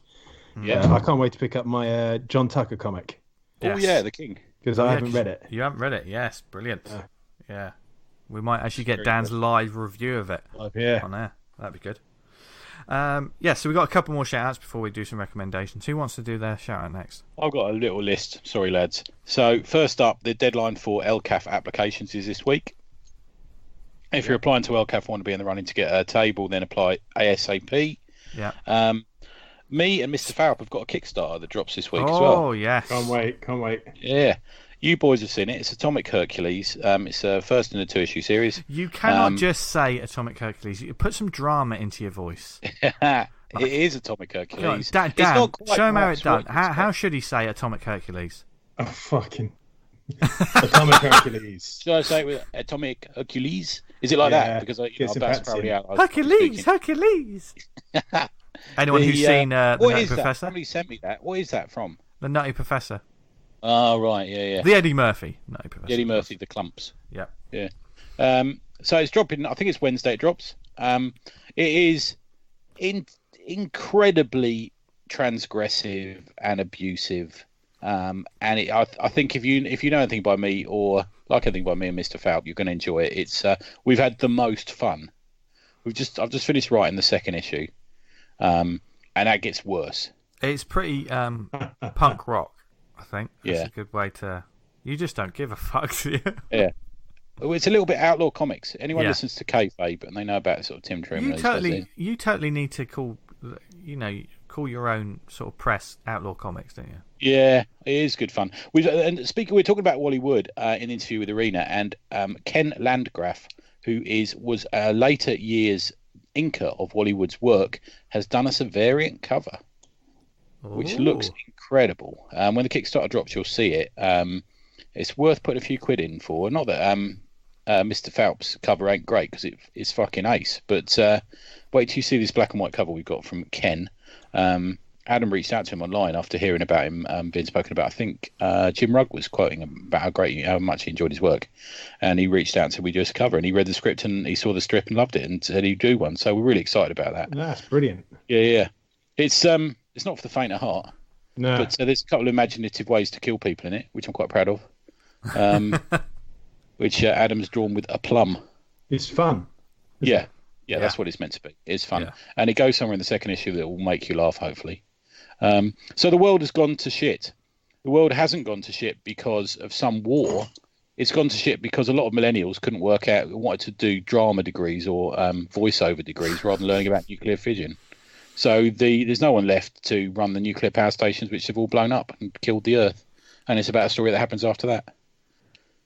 Brilliant. There you go. Writes itself. Yeah. I'm not saying anything that isn't said in the Kickstarter, but have a look at it. Please pledge. We'd love you to pledge. Yeah. And we're ready to go on it. It's print ready. So we're just getting print costs and costs for a couple of other things, and then it'll be going out. So ASAP. That's he does a comic a week, that geezer. Yeah. You know what I mean? He can, and he does it well. Couple of other things I've got to mention. I had a sneak peek, as we all have had, at Chris Wildgoose's new book from Boom called Alienated. Yes. And the art is absolutely gorgeous, absolutely amazing. It comes out, I think it's a week Wednesday it comes out from them. There's a little bit of a Stranger Things vibe about it. A little bit of an ET vibe about it. I think you'll really like it. There's some design work in the latter stages of the book, which just looks so gorgeous. It so jumps out the page at you. It's really good. Chris is an amazing designer, anyway. Top geezer. There's a special edition of Storm Clouds from Ben Mitchell, which is being published to raise money for the relief of bushfires in Australia, and the project of this is being run by our friends at Good Comics. Go over to goodcomics.co.uk and buy a copy and help raise money to help the people in Australia. It's just on a scale that is just unbelievable out there, as I'm sure you've all seen. It's just it's just unbelievable. It's just heartbreaking in every way, shape, and form. So. And it does it totally. The environmental and the animals are now extinct because of this fire. It's just breaks your heart. But okay, so go over to goodcomics.co.uk. I've put some money in, as you should be as well. And also another thing to put money into and pledge about wildlife is Penguin, all about penguins by Alan Henderson, our pal. Love his books, and I know he doesn't mind me saying that the best things to read on the toilet ever invented are the Penguin books. So go over and pledge that. Favourite of mine. Okay, guys, you got any? Yes. Well, do you want to go next, Dan? You go next. Sure. I've got Heads, Spiral of Lives on Kickstarter from our friend of the show, Rick Jackson. Yep. The story is, while investigating a robbery, private detective Steve Datson stumbles upon an unusual spate of crimes. Confounding highest locked door mysteries and mass hypnosis are only a flavour of what's to come. So, get stuck in. There's, I think it's 3 or 4 Heads comics. He's been churning them out. He's absolutely been churning them out. They're great stuff. Yeah. Yeah, they're really good, and there's some remarkable work gone into. I love his covers as well. He does some great covers. Yeah, good stuff. He's a good lad. After a while, we worked together with him on the Hall Chronicles, and he was most brilliant. Of course. Yeah. Stuff. Another Kickstarter to look out for. It's a bit of a Kickstarter marathon, isn't it, this time? Galaxy Grappling Alliance Issue 1 from our friends in Art92. They've gone old school 80s wrestling and sci-fi collide, saving the galaxy one drop kick at a time. We love those guys, and they've already made their goal, but it's a crack. There's lots of like art sort of rewards and stuff you can get there, so definitely get on this. If you love the Graps as well, I know quite a lot of comic people love the Graps. I love the Graps. I had the Craps once. Not the Craps, Tony. Sorry. I know you're old, but like you can hear properly. I know you're old. Yeah. Don't muck about with the insults. Just go straight with them. Yeah. Yeah. Do you know what I mean? Well, essentially, Tony, you don't have long left, so I don't want to waste any time. Something like that. I'll tell you what else as well. My Little Green Bike is coming out by Helena, who's part of Art92. Now I read that this week. I read both these this week, and it's there's a couple of little sequential bits of art, but it's mostly illustrations and prose, and it's a lovely little comic, like a little book. Really nice stuff. Yeah. Are they going to have this at any of those at Troops? I thought they are. I think they are, aren't they? Yeah. Okay. I think so. Bro. And another one at Troops is Stop Procrastinating from Kev Brett, our pal from Nottingham Comic Con. It's kind of the second volume we've got of sarcastic, funny, cheeky stories about an artist's day to day, and it's nice. It's light-hearted, funny, nice sort of sarcastic and satirical sort of narrative style to it, and I really like his stuff. There you go. Nice. And the final one, as we speak on this day, if you're listening to us on the Monday, of course, if you listen to us later, well, it still counts actually, because applications for tables for Thought Bubble 2020 are now open, or they will be open at some point. So the Comic Con is from 14th to 15th of November 2020. That has already been announced. It was quite a big week last week of announcements, because they announced the dates. Book your hotels, people. Already get set up. You booked yours, guys. Yeah. They've announced the first wave of guests from the likes of Joe Hill, Raphael Albuquerque, Chip Zdarsky. I can't wait to see Raphael Albuquerque. I hope he's got some pages with him, because I want to buy a page of his. He does some okay. And also the likes of G. Willow Wilson, Becky Clune, and Babs Tarr. Already the lineup. Babs Tarr draws a good-looking lady, doesn't she? Yeah, fantastic. Oh yeah. Will we speak to any of them? Probably not. We'll be last time we did all right. We'll be too scared. We've Dave Johnson now, so that's fine. Yeah. But if you're looking to apply for a table, it's not going to be first come first served. That's not how the Thought Bubble run it, because it's curated. But just be aware that table bookings are open. Applications are open. So get on it, people. We're going to apply along with you and see if we can get in. Yep. So stay tuned. Go to thoughtbubblefestival.com, follow them on social media, and it's cracking. Their social media, the Thought Bubble social media especially, has really stepped up over the last couple of years as well. They're really cracking. It really is. There's a real friendly community feel to what they do, I think, there. Yeah. So from all of that good stuff to some quick recommendations to see you off for the rest of the week. Who wants to go first? Go, one of you two go first. I've got to call mine up on my iPad. I'm happy to go first, Vic. Go on, Dan. We got a review copy in. I think it was a couple of weeks ago, but I read it a couple of times and I've only got a chance to get round to it now. Is this the Simon Roy one? The Protector. Yeah, I think it came in about over a month ago, man, actually, I'll be honest with you, yeah. But Trackenoff on the art. Yeah, it's published by Image Comics, written by Simon Roy, Daniel Benson, art by Artyom Trakanov, colouring by Jason Wardy, lettering by Hassan Otsumi Elahu. Please excuse me if I got that wrong. And he does the panel over here, doesn't he? Yeah. And he's got the cover, which is fantastic. It's by James Stocco. Yeah. Oh, he's a beast. He's fucking. The cover on this is fucking amazing. What, Stocco and Trackenoff on a comic? Fucking hell. Yeah, I fired it up and I was like, oh man, I fucking want this. The cover's very kind of like manga, anime kind of like really intense action and there's shit flying everywhere. I was like, oh, I'm fucking well down for this. And I thought, I hope it kind of delivers, and it does. It's a fantastic comic. It's set like in far future. I think it's Earth, and it's become like a desert-like wasteland. I don't think there's been any like apocalypse to speak of, but it's just kind of that's the way the world's kind of rolled around. And the story initially focuses on a girl called Mari, who's a slave and has kind of escapes her captors, and subsequently they start trying to hunt her down over this kind of wasteland.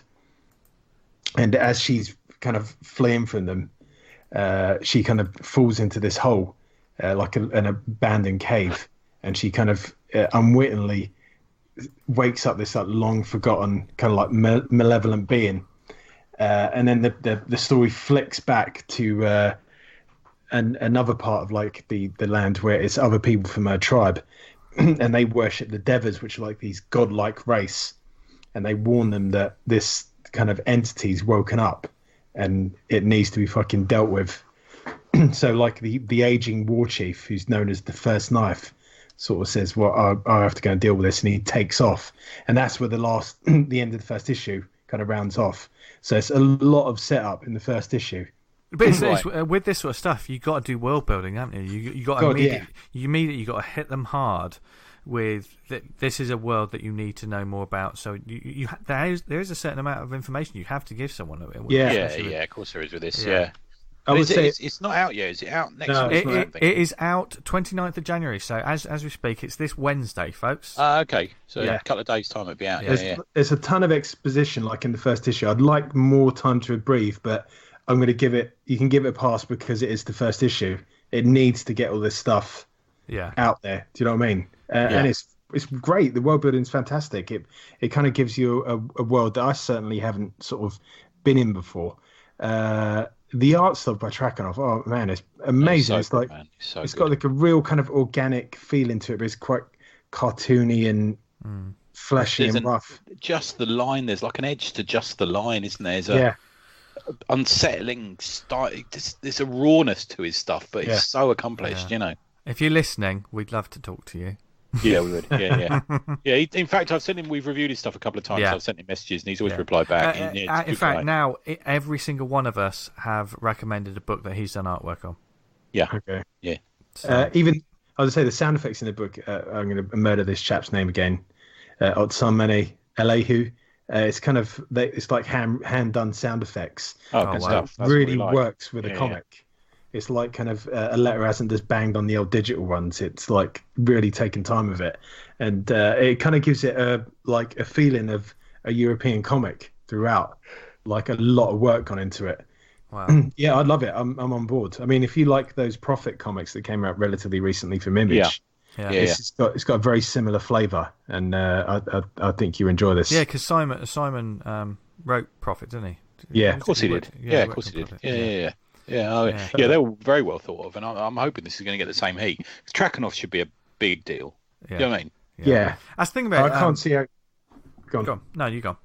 I say you can't not see the cover to this and think, "Fucking hell, I want that." It's great. Yeah, but that Image, I love Image. They're normally where I get a lot of my weekly comics now, because there's such a diverse range of stories, titles, all kinds. I mean, you people know the amount of time that I've recommended Image books on this show. Yeah. The only thing I worry about with Image is there's so much that titles may get overlooked. They're forever. I mean, I literally look at comics, and listings of comics and comics on shelves, and there's Image books that have just passed me by for months, and I think, hang on a minute, how is that on issue number 4? And I've never heard of it. Yeah. Yeah.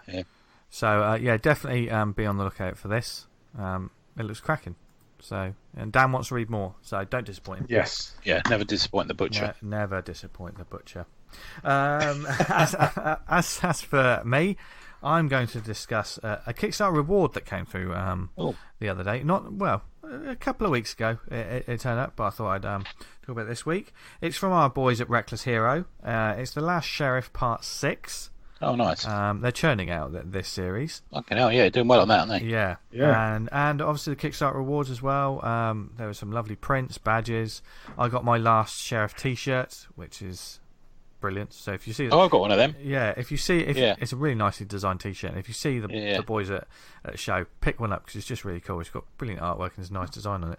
Plus, it's really comfy. Have you worn yours yet, Tony? Yeah, I wear it all the time. Yeah, I wore it on Hollywood Boulevard and Boulevard. Hollywood Boulevard. I'm going to take pictures of me in it on Glenn and send it to the boys, I think. Hey, nice one. Yeah, only it'll be like Winnie the Pooh. You won't have any trousers on, right? Exactly. That'd be the French people's house when they've all gone to bed. Oh dear. Anyway, The Last Sheriff, issue 6, written by Chris Jenkins, illustrated by David Tinto, cover by Chris Imber, colours and letters by Chris Jenkins. The story is just ticking on with great post-apocalyptic action, part western, part anime, just all awesome. It's fantastic. And the reason I wanted to mention, because The Last Sheriff has been mentioned a few times on this show. At some point we've either mentioned that they're Kickstarters or the fantastic books. It's high. The quality of the Reckless Hero guys is pretty much just super professional. Not just the guys that we know, but the artists they bring on board. I know Tinto was worked with Sean Doby on Descending Outlands. So nice. Vander was on an issue, wasn't he? Yeah. Brian Vander was on the issue. So it's always cracking stuff, but it's always in keeping with the style of the universe that they're set up. I think they're very conscious of the look and feel of their books. And Chris Jenkins' colouring is always fantastic. Yeah. The writing itself as well is top notch, and something happens in this issue that I did not expect. Have either of you guys read this issue yet? No, I haven't. No. It's one of the more shocking moments I've read in a comic series for a while. I didn't expect them to go there, and they went there. There's a splash page. There's a couple of splash pages in this series because it's full of beautiful art. And what better way to show beautiful art in a comic book than just letting an artist go crazy on a full page? But there's a specific page in mind that has a moment that changes everything. We're tired of hearing this month in West Coast Avengers, everything changes, and you read it and you think, well, not much has really changed. Yeah. Are they going to reboot it? Yeah. The only thing that would change would be the creative team. The number, back to number 1. Yeah, and the number. Whereas in this series, something changes, something major. The story's great as well. So fans of, if you've got issues 1 to 5, issue 6 is just more of the same. You're going to love it. If you haven't read The Last Sheriff yet, get on it. Whether it be digital or if you see them at a show. Chris is always with the Reckless Heroes boys. They always have like a great setup, and I know they obviously sell lots of prints and artwork. And Chris has a style. You're constantly seeing him drawing at shows, but he doesn't stop with commissions. But they've got 6 issues of, as well as their art books, they've got 6 issues of this comic now on their table. So if you see Reckless Hero, as much as we all love their artwork, go up to the table and just pick up all the comics. Don't even look at any of the other stuff. Just pick up all the comics and buy them. Yeah, don't make eye contact with him. Don't make eye contact. Just say, just give them money and don't even talk to them. Just walk away. Pay them. If they try and talk to you, just spit on the floor. No, yeah. And just chimp them. Do one in your hands and throw it at them. No, Tony, you've got to stop doing that. It's a skill. Always have one ready. It's just sticking its head out. No, never. I don't believe in your theory of always having one in the chamber. I think it's disgusting. I think not the front chamber. Yeah. I'm 52 years old. I can't want to have it in the front chamber all the time anymore. No. Anyway, from that fantastic comic, Tony, sign us off. What have you got this week? Well, just as a off subject, I'm staring at a rather romantic picture of the 3 of us and John Wagner on my wall at the moment. Hey. I'm looking at that as well. There you go. Not your wall. No, I just leant back in my rocking chair and looked at this picture and thought, oh, that's nice. I remember those days. Yeah, the good old days. Oh, and there's a Last Sheriff banner in the background. There you go. There isn't there. There you go. I knew I was drawn to it. I'm going to review recommend a book called Walk In Like an Exorcist. It's 90 pages. It's actually number 8 in the Human Being series by our pal Stuart J. McCune, published by Millicent Barnes, full colour. This is quite something. This is genuinely quite something. It's I can never stress enough the sort of quality of comics that Stuart puts out at, like the guys at Reckless Hero and like some other guys. They put out these genuinely individual, well thought out, well constructed, well presented books like regularly. Yeah. Without like complaining about everything online, and without, there's just this wanting to create comics, which I really do admire in him. And this is another one of the ones that is sort of unsettlingly weird. This one has a little bit more of a humorous sort of slant to it. There is a sex scene in it, and Stuart did tell me that I was in his head while he was drawing the sex scene, which I'm in a lot of people's heads during sex scenes. Do you know what I mean? Arousing. Yeah. Mostly to make them go longer. I usually think of Mother Trees or Dead Kittens, but sometimes, people think of me. But dear God. What? Nothing. Just carry on. Yeah, it's actually a standalone. I shouldn't make jokes because it does it a disservice, but it's a standalone graphic novel, and so don't worry about like not being hooked into the Human Being series, this is the 8th installment of. You don't need to. You can just get this book. It opens. What was that movie you and I watched recently, Vince? You told me it was one of your favourites. It's like a whodunit, who's the werewolf movie. Oh, The Beast Must Die. The Beast Must Die. Yeah. I was thinking of that as I was reading the intro. They've got like an intro page with all the characters, and there's some flipping weird people in this. I wrote down a couple. So there's Olivia Forrest, aka Blinky, an ability to erase human life by blinking. Uncle Bobby, he runs the Shadow House, a network of houses that contain other houses that enable instant travel between them. The Key, who is one of the characters, the ability to open reality gates. So it's got that sort of list of characters, which I have that because we've all got that collector mentality. It kind of appeals to us. Do you remember when Marvel used to do the Marvel Guide to the Universe type books, and every page would be a different character, and it kind of appeals to our collector mentality, doesn't it? It's sort of we're a little bit OCD. We need to know who's that character who looks like a bear. Do you know what I mean? It's like that sort of thing, isn't it? I like to read Stuart's books. This sounds strange, and we all read comics in different places, and we all we're comfortable. Some of us sit on a couch, or some of us read them on the toilet, or whatever. But I kind of like to read them in public places. I don't know why. I really like to read them in coffee shops where I'm surrounded by the sort of the humdrum and the irritating and the boring and the annoying, and I read these in the coffee shop near Orbital on Saturday morning, and I've got the crazies of West London surrounded me, but. His books are so strange and so weird that there's this sort of, it's like you enter a parallel universe of being slightly out yourself while you're reading his books, but surrounded by the sort of boringness of real life. It's an interesting approach I like to take of it, and it always sort of makes it a reading experience that I always remember. I often read his books a couple of times. This opens on a couple of splash pages. It opens on a couple of like very strong and but just strange, not even trippy, just peculiar images that have got a sort of hypnotic quality to them. They're like a scary aspect. And a lot of the issue is worked on, and a lot of his issues are worked on in an otherworldly, other voice narration.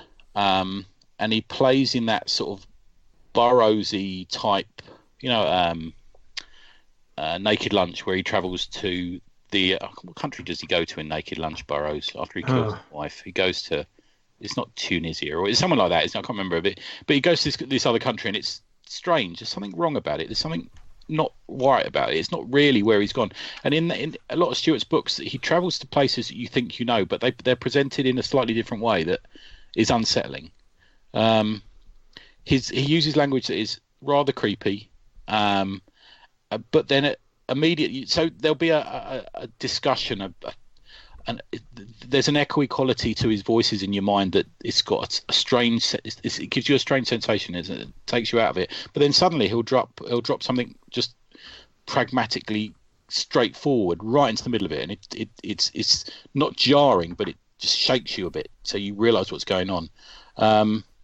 So one character, this really creepy character, says, "Okay, I get in children's attics to hide in them. So let's get on with this." And you think, fuck me, that's weird. That's just upsetting. And then the narration is the woman going, Bobby always talks like this because he seems like he's got something in his teeth. And you're like, oh, but suddenly it gives you that emphasis of this person talking. Like, you know what I mean? It's like, I don't know. It's just there's another dimension to it almost, you know. His characters exist in a sort of vicious, nasty, violent, suddenish. There's a sudden movement to them that they go from quiet to sudden straight away, and you feel slightly threatened by it. And he overlaps dialogue on occasions. And then once you get through this book and you begin to read it, I messaged him saying, "Oh, you sneaky bastard! This is a heist book." And it's actually a robbery book. It's actually they go and rob it's kind of a bank sort of heist thing, you know. Okay. They travel to I think it's the California desert off the back of my head, I can't remember, but they travel to this land of sort of long shadows and bright sun and big landscapes, and you know the big land in front of them, and it's in this it's a bank robbery job, and it really, it's kind of almost in a way his most sort of straightforward narrative, but it twists your melon all the time. Okay.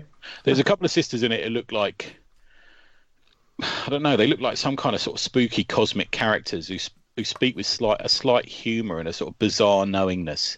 And you always think that sort of insane playfulness that's behind them in the darker moments is genuinely like nothing else you'll read. The art is its own character. There's a drawn look to some of the faces of the characters, and there's a brightness and a darkness all at once in some of the art and the colour. And there's a bloodshotness to the shock you get from it. It's strange. There's one character. He opens a door. There's a knock at the door, and he opens the door, and he's got this sort of just fuck me. Look at his face. What's wrong with him? He's all grey, and his eyes are all bloodshot, and he's just like this sort of ravenous, horrible, worm-faced man standing there, and you think, fuck me, what's going on here? And then you look behind him, and you can see that on the shelf behind him, he's actually in the bathroom, and you can see a bottle of green mouthwash, and you think, this is just like moments like that just so because he draws the real life with the horror. It's interesting. If you think this is going to be like Ocean's 8, you're going to be completely wrong. Go home and never look at this comic. If Ocean's 8 was a film you liked, I've got to be honest with you, walk away. But it's the stuff that I really like. Imagine The Sting, where Robert Redford pulls Robert Shaw's head off by his spine and beats people to death with the head. Then you're probably nearer it, I suppose. It's a great stuff. There's not much point to the futures and the past is the quote in it, which just is. That's a really great quote. I really like that. Blink and you'll miss it. Find Stuart on millicentbarnescomics@gmail.com is his email. millicentbarnescomics.bigcartel.com is where you can buy all his stuff. There's loads of stuff on there well worth buying. I know he's got a couple of books on Comic House if you want a little intro to see what he's doing, see what his style's like. It's probably not for everyone, but I think if you've got a brain on you, you're going to dig it. At SJ McCune MBC on Instagram. On Twitter he's at Stuart McCune, and he's a big supporter of us. In the back of it is a really nice little sketchbook, shows some of the work he's done. I own some of the original pages from a Human Beings issue previously. He kindly gave me some of the sketches from them. He does one of those, is it called an Anna Kappa chart, like an association chart that charts the relationship between all the characters. Yes. There's a whole page of that. It's like really nice detail, really nice stuff to see. It's really good. You can, as I say, don't worrying about the Human Beings that's been going 8 issues. Don't worry about it. Just jump in this one. And he's also a guy who's a machine around the Kickstarter. If you ever put any money into as I always do, he's one of the few people I sort of will immediately back. And I'm always ashamed of myself if I'm, like the 5th backer. I always want to be one of the first backers in his stuff because I really like it. You'll get it as soon as it's done. You'll get it quickly. You'll get it in good time, and you'll get it with loads of extra stuff included. He's a real artist around that sort of thing. So look out for it. So it is called Walk In Like an Exorcist, and you go to Millicent Barnes Comics and find a copy. Yeah, that's my one. Nice. So brilliant. What another fantastic recommendation to end this week's show on. So we hope you enjoyed this week's episode where we talked about everything really, and we highly recommend you go check out just any graphic novel or comic from outside your personal bubble. Like Europe and beyond, the comics all over the world, because there's fantastic stuff being made everywhere, and it may even be stuff that you don't even realise you're going to like. Like we talked about biographical comics. They're very good. So and thanks. And if you get on their mailer, Irina and Nazelli prepare like a little reading list depending on what sort of subject you're into. Yeah. So get on the Europe Comics mailer, and then you get like you say, historical or autobiographical or comedy or this sort of thing. It comes out. It's a regular one. I really enjoy it. Really enjoy reading it. Yeah. And thanks again to Irina for joining us this week and basically putting up with us. No, we love her. She's one of the family now as well. So I hope you enjoyed this episode. If there's anything you want to ask about, or if there's any events or anything like that you want us to give a shout out to on the show, we're always available to shout that stuff out.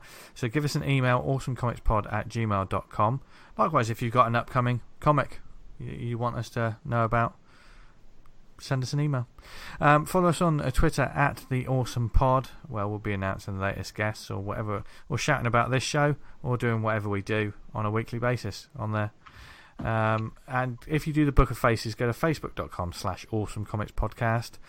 If you just want to talk about comics without being hard sold anything, or if you just want to talk about conventions, or maybe you're making your own comics and you just want a bit of advice about something, then go to the Facebook group Awesome Comics Talk, because that's a fantastic community of people there. And we don't have much to do with it. They're all just fantastic by themselves. Yep. So thank you for listening to us, whether it was on the website awesomecomics.podbean.com. If you listen to us on iTunes, subscribe, leave a review, and just genuinely just get the word out about the show. We haven't checked the reviews recently. I haven't had one for a while. Yeah. No. Yeah. Oh, have you checked recently? Yeah, I looked last week. Oh, right. Well, ignore what I just said then. But if you listen to us on any other networks like Spotify, Stitcher, Podnose, Podknife, what other networks are we on, Tony? We're on Pod. What does an editor do again? Timely. Well, I mean, it depends on your editor, Tony. You know that. Yeah. Pay them enough, and they'll do anything, even kill a man. Yeah. Tony's my editor. I am. That's true. Yeah. We're all each other's editor. We're like a snake of editors eating ourselves. Oh my God! What an image! It's like that film Society. Oh God! Yes. Jesus. Always end on a I've had a yuzna. load of full moons that you can watch on. I think it's Amazon Prime. The Elvira. If you look for Elvira on Amazon Prime, she does like an intro, and it's like 20 different full moon movies. Nice. Oh, okay. Stuff that you can't find anywhere else. Yeah. Nice. That's brilliant. I didn't know that. Yeah. Well, let's go. Let's go. Man on there. Yeah, let's go and watch some now, Dan. Let's go off and do that. But before we do that, where can people find us? Where can people find us online, etc., Tony? And everyoneanything.blogspot.com, or in me flouncing about in En Guillaume, looking cool. Yeah. And while you're away, where can people buy your comics? everyoneanything.bigcartel.com. There you go. Yes. Dan, where can people find your stuff? You can find me on Twitter @Vanguard Comic, and you can read Vanguard at vanguardcomic.com. Nice. And you can buy book 3 at Troobs this Saturday. Yes. And it will be available. Yeah, you will, if you've got any copies left, of course. Yeah, I'll be putting out the details. We can get it digitally and all that shit, all that jazz. Yeah, I almost said shit there. Well, you just did. So stay tuned to Dan's social media if you can't make it to the Troobs, but you want a copy of Vanguard Volume 3. Follow me on Instagram and Twitter @JesterDiablo, and thank you very much again for listening to this episode. We've got more stuff lined up. We're scheduling and we're planning stuff for the next couple of months. Yeah. It's going to be interesting. And we'll see you next week for more comics fun in some kind of way. Tony might be recovering from his travel. I'm going to do some interviews as well. Yeah, I know. That's what I mean. Yeah, next week's it's going to be an audio centric show. Actually, every week's an audio centric show. I'll tell you who I'm going to do an interview with. I'm going to do a catch up with AJ Dungo, because remember I interviewed him before the book come out. Yeah. And I'm going to interview him, see how it's been, because it's been like an incredible reception for it. So I might do a little 10 minutes with him. Yeah, so there you go. Yeah. Look forward to that. But until then, thank you for listening. Go forth, read loads of cool comics. And on Wednesday, New Comic Book Day, be sure to post your favourite covers from your digital browse, because we love seeing all that. Yep. And from everyone at Awesome Pod HQ, Dan, Tony, and myself, have a brilliant week. Read loads of comics. And as always, stay awesome. Stay awesome. Right, okay. No, we're not editing it. No, we're not editing it. I'm not editing that, but we need to talk about this off air. Bye, everyone. Bye. See ya.